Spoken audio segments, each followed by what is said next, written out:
咳嗽带来的烦恼。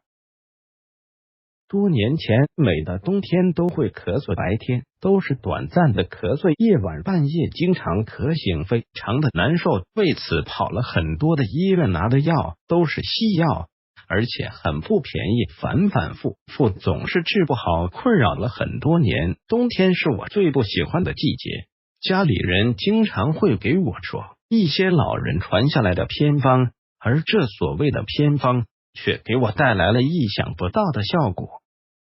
比如短暂咳嗽少痰，白痰就用雪梨和川贝治疗，效果特别好，也可以去市面上购买雪梨川贝枇杷膏，效果也是不错。不过我比较喜欢自己动手做，把雪梨切开，把中间的核拉出来，把川贝枇杷和冰糖放进雪梨上，然后上锅蒸20分钟即可。一日2次快则2天，慢则3天，没有抗生素带来的烦恼，对身体健康很不错。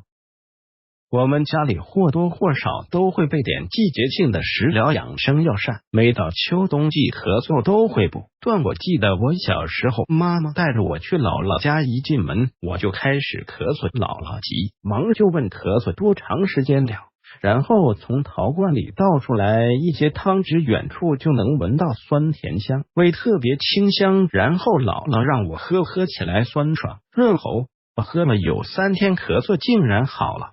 这个记忆一直留到现在。后来我问我妈那是啥，妈妈告诉我那是黄桃汁。这个方子是黄桃1斤，白糖1斤。一个陶罐黄桃要选取夏季刚从树上摘下来的北方黄桃，黄桃洗净放到陶罐里，1层黄桃1层白糖，装满密封，埋入土下50公分，膝下埋藏3个月即可食用，也可以长时间埋入，时间久了就会有酒味，